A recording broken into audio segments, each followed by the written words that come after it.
Crypto Hotep here with another trading video. We are on session number 3. We had 2 sessions of my trading strategy. So if you're unfamiliar, check out session 1 and session 2 in the channel under the trading playlist. I have 2 playlists, one for my trades and one for my investments. Trading and investing is not the same thing.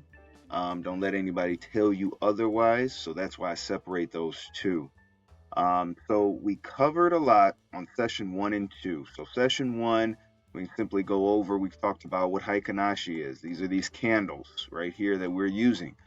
Supply and demand levels. These are these rectangle zones here that we drew out. Chart patterns. This is an example of a chart pattern that we drew out in session number 2. And then our RSI indicator right here, which depicts oversold and overbought levels of assets.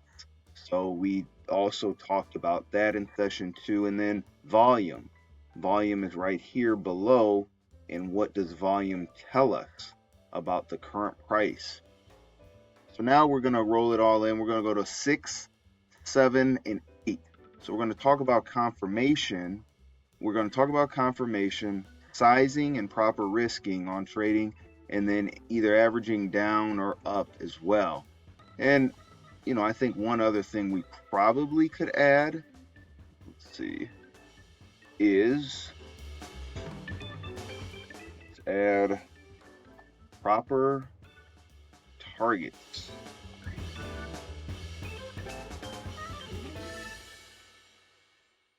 Okay. And then before we get into it, one thing that I also like to place on my charts, in addition to my weekly supply and weekly demand zones and our mitigated zones, I always like to put a point of reference for what I call liquidity, which is typically I identify liquidity as a place where long wicks of price have touched but not yet broken. And so what I mean is, if we're going across price here and we see areas like here, here, where price has been attracted to, but it hasn't broken it. Meaning, if you remember in session 2 and session 1, I consider a break when price comes up and through it and closes above it and trades from it. So I don't consider a break in price this, where you see a long wick into price and into your supply zone and then drop suddenly. This means that this was rejected in my view. Now, some traders have a totally different viewpoint on that, but that's how my viewpoint is. It's very conservative, and it alleviates a lot of fake outs, right? So I need to see price, i.e., I need to see the candle itself close above this area and start trading in this area for me to feel good that this is our leg up and support is above this level. So until I see that, this will be resistance or supply, whatever you want to call it. Whereas this is the ceiling where price will just go down from it. So I say that to say, not only are we looking at the supply zones and the demand zones, but I like to mark little kind of liquidity areas here just to keep in mind. So something like this area right here caught my mind, and usually my liquidity areas are these like kind of these lows, these like equal low areas here. Normally there's a weekly demand or supply zone near or in it. So here, we'll just do that. So as you can see here, there's a demand zone. We had our demand zone. And what, if we can do a little review here, a demand zone is an area where price has bullish price action up.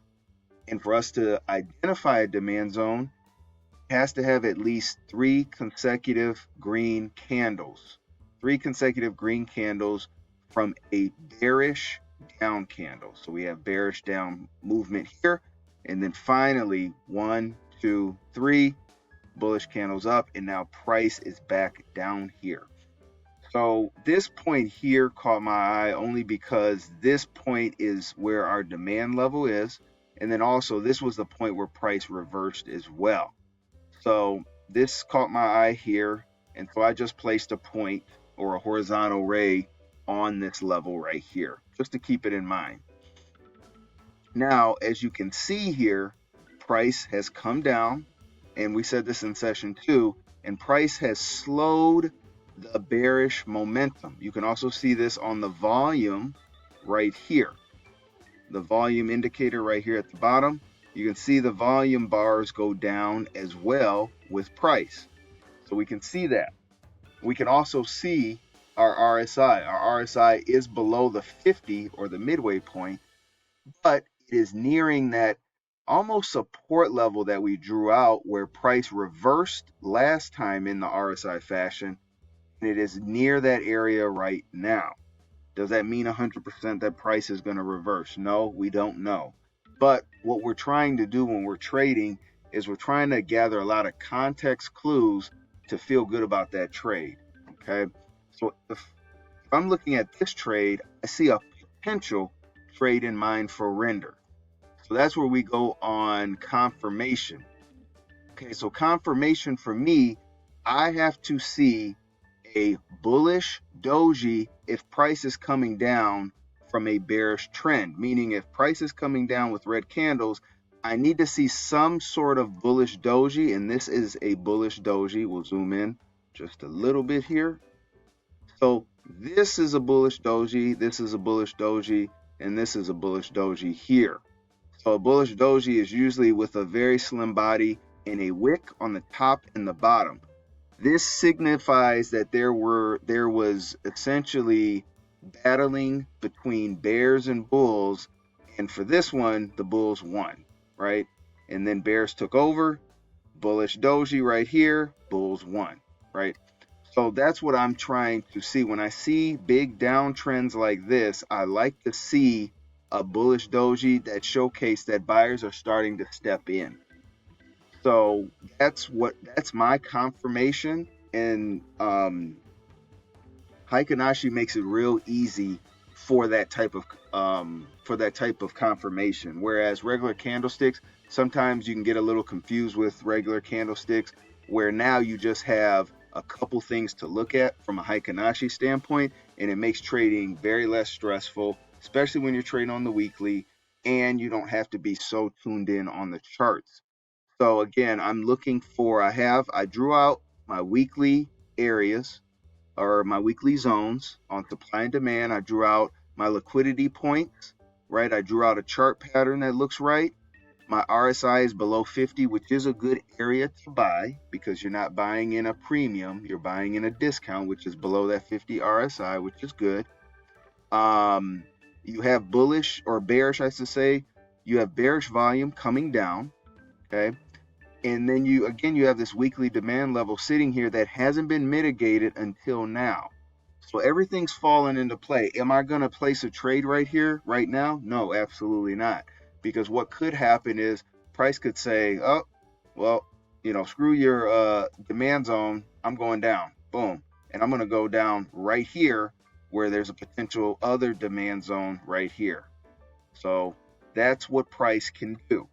So how do we combat against that? Because I don't have a crystal ball, no one does.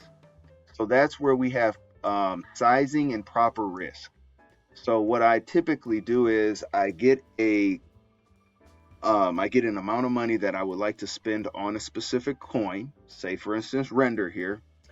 And so I will divide that amount up into 4 quadrants or 4 purchases, okay? And the premise or thought behind that is if price comes down, if I see a bullish doji, for instance, in this demand level, and it's a weekly close, that's another thing. So if the bullish doji is present, and it's around, because I trade off the weekly candles, and it's around Saturday or Sunday, and there's still a bullish doji, then I'm placing the trade there because the weekly candle is going to close very quickly. Now, if it's Monday and there's a bullish doji, I'm probably not worrying about that until Saturday, and then I'll look at it. Again, not being so tuned in on the charts, you can kind of take it easy with this. So I say that to say, if I see a bullish doji here, I'm placing a first trade out of that 4. I'm placing a first trade here in this area. Now, Crypto Hotep, what happens if price just goes down? Well, that's completely fine with me, because now I'm going to go back to my thought process and my strategy. Whereas if price comes down, right? So let's look here. So if price comes down in a similar fashion where we have red candles, I'm not going to do anything right now. Well, why? Because I don't see a bullish doji. So I have to wait for what? Confirmation. So we see red candles come down in this demand zone. Again, the demand zone's right here. Then we see price come up a little bit. Now we see some buyers coming in here. Now here, I would place another buy. That would be my second buy out of that 4. So I only have 2 left here. Okay. And that again alleviates even more downside if price wants to get cute and come down here even further. And then if it comes down here in this demand zone, I can deploy the third buy as well. Okay. So that's averaging down if you need to. And then usually I will average down to a certain point. After the 4th buy, then I'm typically will hold, or if price just keeps going down, then I will cut bait on that losing trade. But again, I've lowered my average buying price, and I've done it very strategically. What a lot of traders do when they're averaging down is they'll randomly just buy wherever, and they don't have a process in place. Price has to be in a demand zone. It has to show me a bullish doji before I buy again. Point blank, period. Another thing is when price drops in crypto, it drops a lot of times in about 2 to 3 areas, meaning that you may see like for instance here, if you'll see a bullish doji here, and then price will drop down another, say 30% or so. We'll see what that is.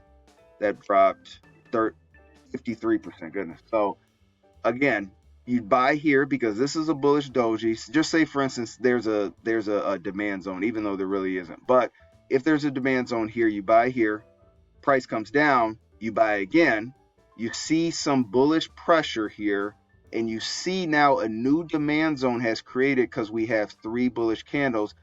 I would potentially buy this candle. That'd be my third buy.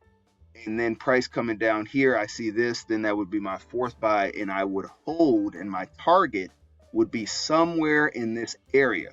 And that comes to the second, or the proper, having a proper target system where we try to make the trading very, very simple. Just like my strategy here is very simple. I don't deal with a lot of indicators, and I try to keep my zones very clean. We never cut candles. As we talked about, that's a number 1 rule. And the other rule is to have an easy target. And again, I think that's where a lot of traders miss, where you want to go for that 50x win rate, or that 50x win, which is fine and good. But honestly, I'm just looking for an easy trade. My first target would be here, near this weekly supply area. Why? Because this hasn't even been mitigated yet. This is a new weekly supply area. 1, 2, 3 candles, 1, 2, 3 bearish candles down, that has yet to be mitigated or tapped into yet. So my suggestion is, if we do see some bullish pressure, we place our buys in this area. If we see confirmation of buyers coming in, and then we take this up until, say, the $7.50 range. That is a good psychological level as well. And that's a 73% win right there. The big thing with trading is not to be greedy, though. So with that being said, guys, we'll do a 4th session where we'll kind of pick another crypto and roll everything in. If this video is helpful, feel free to like, subscribe, comment, let me know what you think, guys. But as always, thank you and happy trading.